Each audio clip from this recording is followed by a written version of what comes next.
Hey there, Agile Adventurer. Just a quick question. What if, for the price of a fancy coffee or half a pizza, you could unlock over 700 hours of the best Agile content on the planet? That's audio, video, e-courses, books, presentations, all that you can think of. But you can also join live calls with world-class practitioners and hang out in a flame war-free and AI slop-clean Slack with the sharpest minds in the game. Oh, and yes, you get direct access to me, Vasco, your Scrum Master Toolbox podcast. No, this is not a drill. It's the Scrum Master Toolbox membership.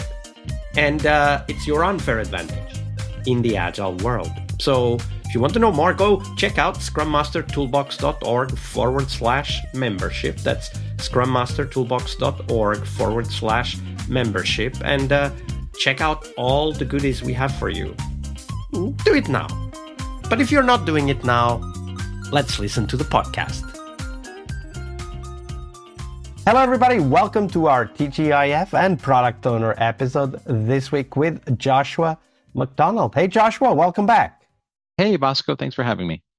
Absolutely. So we're going to talk product owner, of course. It's the end of the week and it's time to relax and perhaps have some fun, not devious fun, just fun as in, oh my God, how could this ever happen? So let's start right there with the product owner anti-pattern that you have to share with us.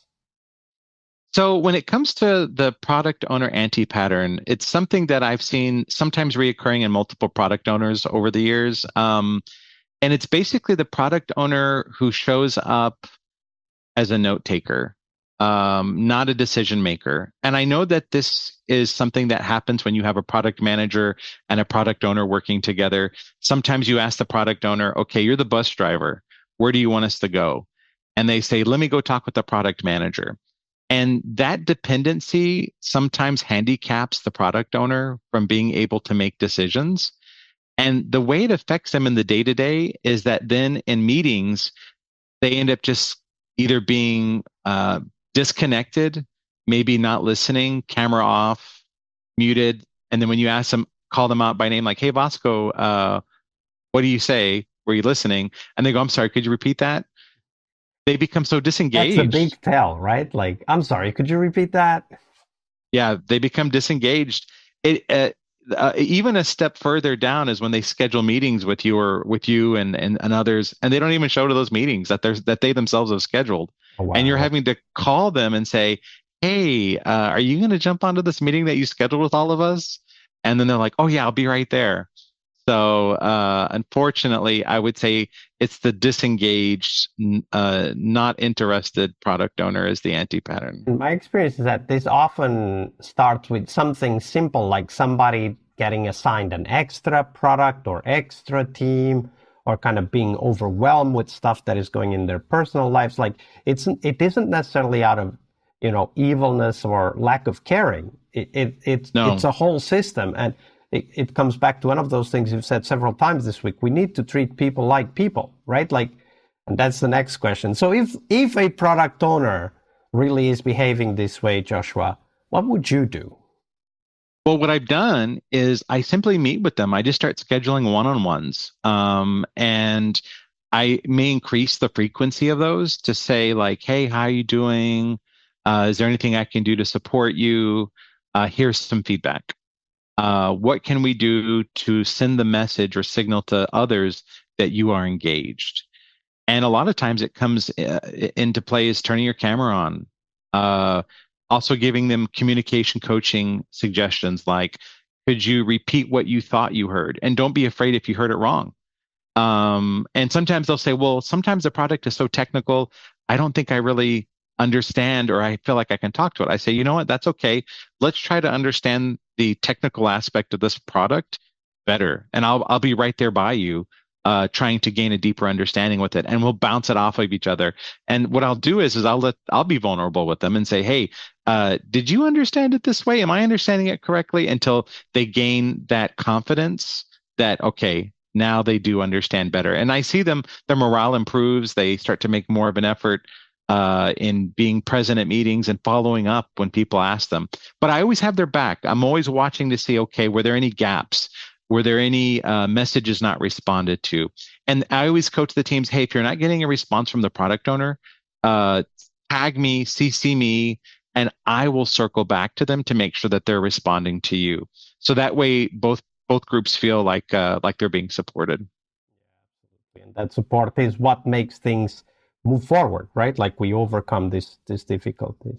All right, but there aren't only anti-patterns in the product owner space. There's some amazing product owners out there that are not just worth celebrating, but also describing. So, Joshua, the best product owner you've ever worked with, how did they work?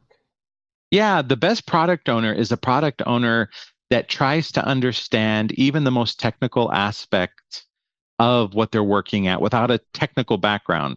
So being able to write stories with the development team, going as far as they understand and trying to say, I think this is what needs to be done, but y'all correct me if I'm wrong, trying to get into the weeds of things they think they understand but aren't sure, allowing themselves to be vulnerable, but then still leading the team to the best of their ability.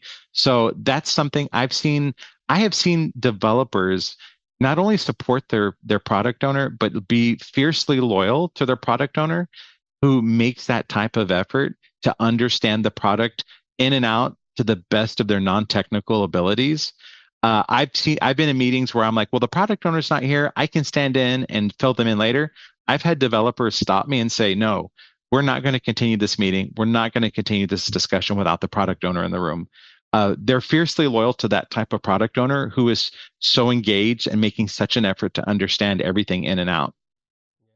And one of the things, what you just said, the last thing you said is actually quite telling compared to the anti-pattern you've shared, because in the case of these product owners who are often kind of, invested in the relationship with the team, but also in understanding the product, but also in participating in the refinement and the creation of the stories and so on with the team, then they get that loyalty back, right? And that's not an accident.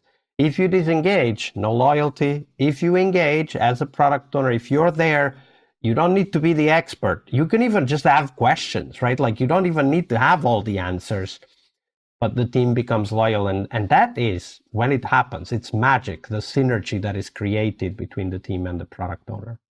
It really is. Absolutely. And something to celebrate, then try to repeat elsewhere as well. Joshua, it's been a pleasure to have you this week. We're getting close to the end, but before we do go, that is, where can people find out more about you and the work that you're doing? Yeah, they can visit me on LinkedIn. Feel free to connect with me as I get inspired to share little tidbits and gems along my journey as a Scrum Master helping teams. I will post on LinkedIn. I'll post things that I do in stand-up, retrospective, to help keep people engaged. So just keep an eye out. Every now and then I'll share a post on something that inspires me. Absolutely. It's been a pleasure to have you here, Joshua. Thank you very much for your generosity with your time and your knowledge. Thank you, Bosco. All right. I hope you liked this episode. But before you hit next episode, here's the deal. This podcast is powered by people like you, the members who wanted more than just inspiration. They wanted real tools and real connection to people who are practicing Agile every day. We're talking access to over 700 hours of Agile Gold, CTO level strategy talks, summit keynotes, live workshops, e-courses, deep dive interviews, books, and if you're into no estimates, we got the pioneers of no estimates in those deep dive interviews as well. Agile business intelligence, creating product visions, coaching your product owner courses, you name it. You'll get invites to monthly live Q&As with Agile pioneers and practitioners, plus a private Slack community, which is free of all of that AI slop you see everywhere, and of course, without the flame wars. It's a community of practitioners that want to learn and thrive together. It's the best place to connect with community and learn together. So if this podcast has helped you before, imagine what you will get from this podcast membership.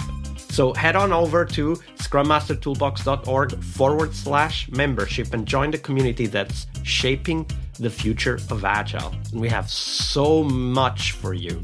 So check out all the details at scrummastertoolbox.org/membership, because listening is great, it's important, but doing it together, that's next level. I'll see you in the community Slack. We really hope you liked our show. And if you did, why not rate this podcast on Stitcher or iTunes? Share this podcast and let other Scrum Masters know about this valuable resource for their work. Remember that sharing is caring.